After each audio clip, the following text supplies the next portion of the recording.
Sup team, another video for you guys, and this one is on a survival open world multiplayer role-playing game called Citadel Forged with Fire.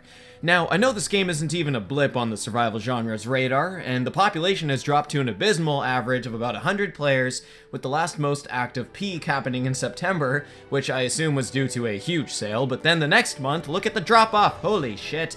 People got in the game, found out anything but the default character will look like this, and we're like, oh hell nah! You know those games like Black Desert Online where you create these beautiful looking characters with, ooh, big boobies, and ooh, look at his bronzed abs. Yeah, Citadel devs are like, fuck it, let's create a character creation menu that doesn't give our players a world of insecurities. Whereas every other creation menu, the characters are like, I worked at Calvin Klein, I was a model there for 3 years before I started killing creatures, bleh. But despite the game's decline, Citadel's developers are still updating it on a semi-regular basis, which means it's worth seeing where Citadel is at in 2019. Hopefully this video will help you guys determine whether or not it's worth its current price. Now, before we kick this off, I noticed my impressions and review videos are more on the long end, and I want to aim for maybe a maximum of 10 to 12 minutes for these kind of videos, so they don't drag on too long for you guys. So instead of naming every little pro and con or what could be a pro or con to someone, I'm going to highlight each pro and con that I think is the most applicable to the general viewer. And on that note, there'll be a pro segment followed by the cons. Let's jump into the pros. That didn't work. What the heck? Okay, let's try that again.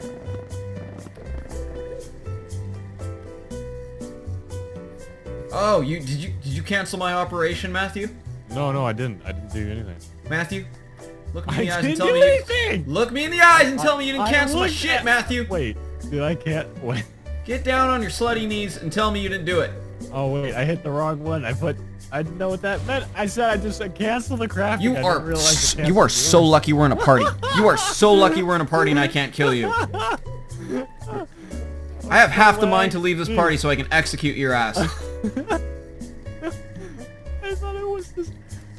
Yeah, I don't care. I don't want to hear none of it. Pro number one. This game is horribly addictive at the start. While it doesn't really have quests, the main incentive here is growing your gear potential, as in getting higher levels, finding more materials, and more materials, and more materials, to unlock that piece of gear and see it slung over your character's body.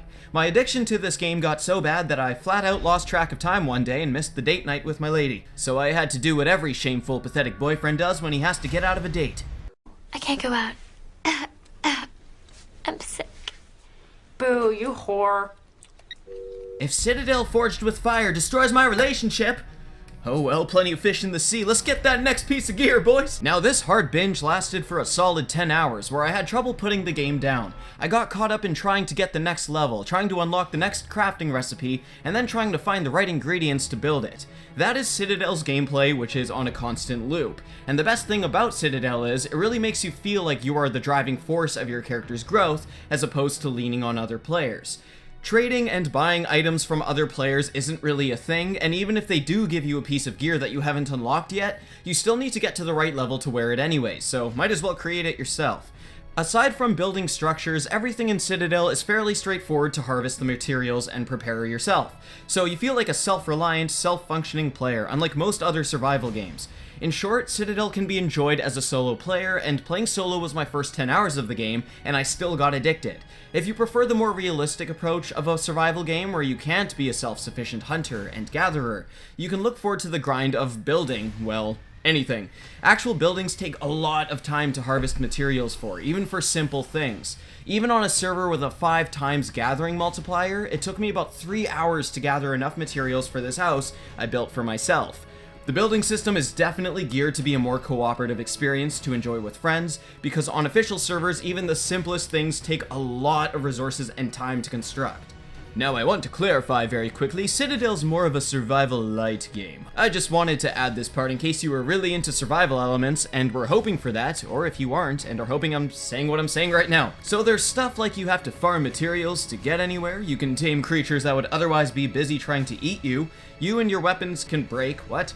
Oh, well, yeah, I guess that makes sense. And you have to build, which allows you to get new equipment and gear so you can build some more. And if you want your character's gear to match their level, this game will revolve around harvesting the right materials for new stuff, because you aren't going to be finding any weapons or armor unless you create it yourself. There's no hunger, thirst, or stamina, which, I mean, I don't think a lot of multiplayer survival games have really made that mechanic very fun, so I definitely did not miss it while playing Citadel. So, to sum it up, doesn't feel as much like a survival game as, say, something like Ark. Next, Pro. Building is pretty fun despite its very grindy nature. Oh, I found a better place. This place is way better. Can you go in there? Yeah, I'm in it. Whoa. Yeah, come over here. This is nuts. Someone's got too much time on their hands. So you go from complimenting them to practically calling them a loser. Do you like the way you turned out? Holy shit! Matt, look at that! Matt! What? Look at that. What? Look at, What? look at, look at, come here, look at. You see that? Where? Oh Where? my gosh. Matt, I'm looking right at it. Oh, I thought, yeah, I saw that. I've been over here. Well... Shit, Matt, you really grind my gears, dude. If you're going to invest in Citadel, it's good to keep in mind that the game overall is pretty empty in terms of features, so you're probably at some point going to try out the building system, even if you didn't think you were. Because from what I've experienced, the rest of the gameplay isn't that fun, so even for a guy like me that thought I'd be playing this just for PvP, PvE, I eventually ended up working on trying to build some cool looking stuff. And I did. I built myself an extravagant oceanside hut that was away from the struggles of my medieval fantasy life. Putting this guy together was a fun time, and I can't imagine how epic it would be to build some of these more insane options like throwing together a fat castle with buddies. Plus, with how many resources you need to build even what you're seeing here, you definitely get that feeling of satisfaction when you're putting the finishing touches on your new home. And as far as I can tell, there's next to no limitations on where you're allowed to place your house, so if you want to build on a high up mountain with an insane view, go for it. If you want to build right next to a forest that keeps your home well hidden, you should be able to do that too. Next up is the performance, or very, very select parts of it. Aside from concerns that I'll cover under the cons, Citadel runs really smoothly in some standout ways, such as no frame rate drops and no texture pop-ins or anything like that. I'm running Citadel on the highest settings, and my computer specs are like probably about 3 years old now, but I've still consistently managed 60 FPS without any issue. I haven't experienced any crashes either, but overall the performance isn't sunshine and rainbows, guys. I'm gonna tear this game a new asshole in the cons, but these specific areas Citadel does well. If you're worried about your PC being a bit of a potato, as long as you have the minimum settings, Citadel should run just fine for you. And all of the performance problems that do happen are happening for everyone. They have not much to do with what PC you have. Unless you're running like a Pentium 3 or something. Go back to playing your 2D side-scrollers, you loser. I actually just played Limbo yesterday, so I feel like an idiot. Next up, we have the cons.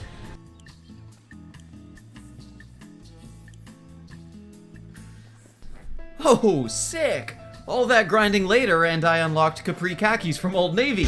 Lit! Super stoked for the supreme level of defense these things can provide. Let's go fuck with the dragon! Devs, what is this? Huh? I've been playing this game for 12 hours and you're giving me khakis, man? Well, it looks like I spent the day rummaging through Gap's clearance aisle. That's what I did. I almost prefer looking at my guy's mangina over this stupid gear.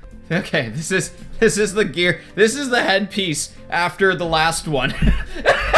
No wonder that level 21 was still wearing the beginner robes. My gosh, it's just downhill, man. First con, horrible performance and stuttery to the point where you'd think even the deer and bunnies have spells because they're popping all over the damn place. Killing this thing in real life with my fists is easier than killing it in a game where you play a guy who can shoot magic bolts out of his asshole. Like, why does the game make me feel like I'd rather play the spastic, mentally defective elk than my own guy who can't kill the spastically, mentally defective elk? I'm getting tired of it. I'm only like 30 minutes in and I can't even kill the first fluffy creature. I just don't get it. I don't. Bro, I didn't even have to do anything. I just had to stand here. Stupid noob. Smell my balls. Smell them. I know this completely contradicts my last point, but let's get into this. These are supposed to be the easy things to kill, but holy shit, I'd fight a war-crazed orc any day over these spastic bow-tards. The same goes for any enemy NPC, but at least the other ones actually chase you, albeit with dodge skills that give Neo from the Matrix a run for his money.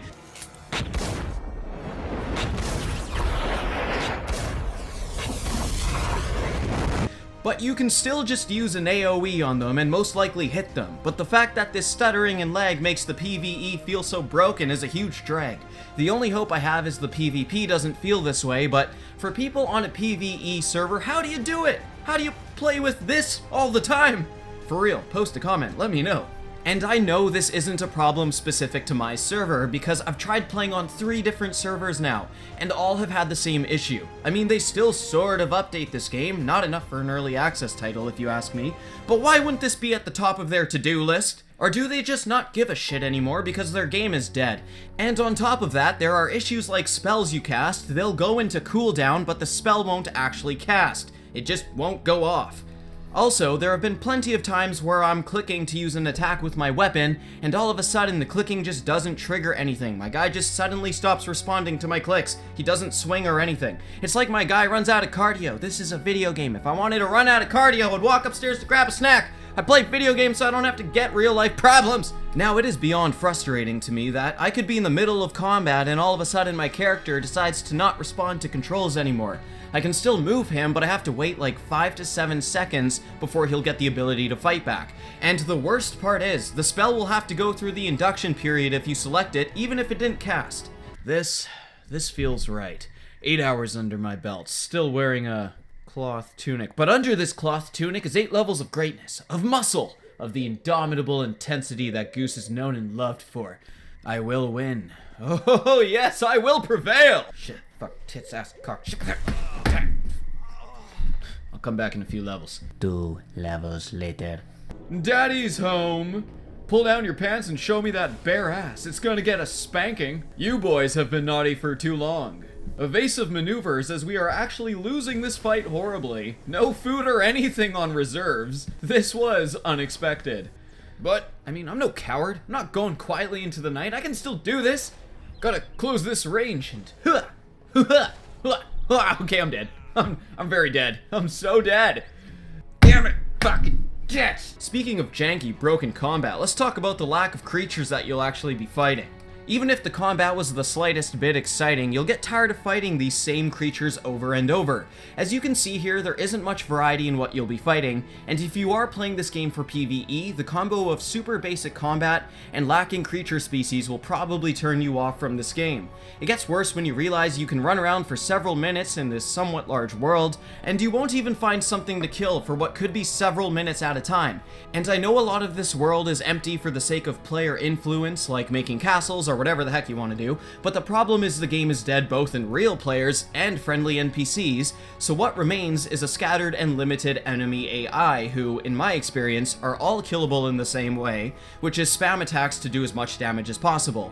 And I only hit level 22 before quitting, but every cave that I explored, all of which are labeled on the map like they're some cool unique place, but they're not. Every time I explored these caves, they were extremely small and have the exact same creatures you'd find walking around the map. No complexity to the cave, you can literally clear at least all the first handful of them within just a minute or two. That's not to say there isn't any meaty PvE gameplay, and as you can see in this clip, the later stages of PvE get more exciting, but it's a shame that you have to wait dozens of hours before you can get to the point where the game can become fun. PS shout out to the guy that let me use this, appreciate you buddy.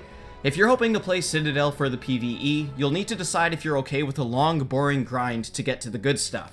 The next con is a biggie to me because it's the same reason I boycotted Fallout 76. Since there's no friendly NPCs, roaming the world can get super boring, which was the biggest complaint for Fallout 76. By the way, go check out my animation on it, it came out recently. Citadel is very similar to this problem, with the only NPCs being as exciting as a terminal in Fallout 76. And not being able to hop servers is a pain in the ass, because see this server right here? I have a character in it, but as you can see, it's dead. When I first started playing a week ago, I selected this server because it had the most people playing in it than any other server at the time, which was 7. But obviously, this isn't always the case. I know this is a tough issue to approach because say you build in one world and then hop into another, what happens to your structures? Maybe there can be a system where if you don't log back into that specific server that you built in, your property will be claimable or destroyable by other players within 3 days or something like that. And I'm sure this can lead to griefing or trolling, especially in PvP servers, but overall I just think this game's population is on a serious downward slope, and allowing players to hop around to populated servers, maybe just even official servers, would be awesome. Next up, all this links together, there's just not enough content to make me feel like this heavy grind is worth it. There's no world building, all we have is some friendly NPCs that are very obviously just placed there to give us boring daily quests which don't even reward much XP, and the PvE combat is mind-blowingly boring at the worst of times. To make matters worse, according to this Steam review from, I don't know, I guess you can say he's a veteran of the game, in this review he paints a nasty picture of how the game has actually gotten grindier in a recent update. Which, I mean, devs, are you looking at your player count? You'd assume by looking at this that there's a lot of solo players playing this game. Why would you add an update to make it harder for the solo man? Sometimes you devs, you just, you make some dumbass choices. The next con. The players are relied on to create the story of the world as well as their own story. Don't expect any main quest line or any quest line at all to drive the narrative of the world. Your character and what you do with them is the story because Citadel doesn't bother with feeding you one. The super boring NPCs will talk about how they need supplies to fight the war and repair the world and blah blah blah. It's all just surface level pathetic nonsense that has nothing to do with anything in the game. The complete lack of story really cripples the game, which already has such non-existent incentives to keep playing. Con number 483, or at least it feels that way. You'll notice a lot of the castles or buildings you come across look quite similar, so it would have been nice if they added some more options, especially stuff like couches or any interior furniture, for instance, that you could actually interact with. So when you go into your home after a long day of strutting your stuff out in the hostile world, it actually feels like a home where you can just go and chillax, and maybe sit in the throne you built for yourself. What an absolutely bonkers idea that is, to be able to sit in your own throne. Could you imagine if in Game of Thrones they're always like, yo man, that throne belongs to me? Or if you're Cersei, you're like, yo man, that throne belongs to me. And then after 8 seasons of going through the ringer, whoever finally gets the throne can't actually sit on it? I lost my entire family to get to the throne. The throne don't give a shit! I mean, I've gone through some trials and tribulations in this game, and sometimes I just want to kick my feet up and admire a view. No, not that view. Actually, that's pretty nice. It just makes it feel like Citadel's building aspect, which you'd hear most people say is the strong point of the game, is just limited to surface beauty, but you can't actually immerse yourself in it. There's nothing fun to do in your structure, no reason to stay in it unless you need to get some crafting done. Once you're done building, you'll just think to yourself, now what? And furthermore, the grind is just too real. Want to build a castle solo, you say? Call your family, friends, and manager and tell them you need a month off from this whole life thing because your super dead server needs to witness the sickest castle they've ever seen. All 2 of those remaining players. And now we're at the final verdict. I was never fully committed to Citadel Forged with Fire. It's like when you're dating a girl or guy and y'all have fun, y'all certainly have fun, wink wink nudge, but you're not really sure they're the one. You can't help but feel like there's something better out there for you, that'll put up with your bullshit like no other, while still doing that naughty thing with your elbow that you like so much, you freaking weirdo. It feels so good. That's you, you freak. Citadel isn't shining any one thing, and it's just an overall mediocre experience. The building system, which is undeniably the strongest point of the game, is stuck behind a big ol' wall of grinding thousands of materials to construct even simple creations. I was worried that I had RuneScape syndrome with Citadel Forged with Fire, as in just playing the game because I got addicted to the grind, some weird false sense of enjoyment from the game that I was worried would wear off and it would show its true colors as I reached a dozen plus hours. But the beauty of RuneScape is, and I reference RuneScape here because that was the most recent super grindy game I played, it offers so much to the player in both its unique questing and charming world with all sorts of mysteries. And, well, Citadel doesn't have any story, so that leaves the world, which I'd argue is pretty boring and repetitive so far, 16 hours in. To supplement a story, you could look towards the neat building the game offers, which can literally get freaking bonkers on a surface level. Like, if you look at some YouTube videos, or if you just look at these player-made bases I found, you can tell. But even all of this is a huge grind. A more fitting title would be Citadel Forged by Grind. Ow, fuck, I hit my freaking funny bone. Bad jokes come at a cost. Citadel has been a primarily disappointing experience, despite these flashes of hope that things will get better. To its credit though, it took me about 12 hours of playtime before I started realizing just how boring Citadel really was. And I have read enough 100+ hour reviews on Steam to know from other people that they're still bored, they still don't have much to do that much later in the game. So I felt comfortable with ending my journey when I did. And I don't even know if I'd be able to recommend this game if it goes on sale. Alright, that's the end of the video, guys. It was so very negative and so very long. I apologize for that. I promise the next video won't be this long, y'all. Subscribe, hit the like button, share it, like it. Any and all love is appreciated since I work pretty hard on this stuff. So thank you so much for watching. I'll see you guys in the next video, and take care.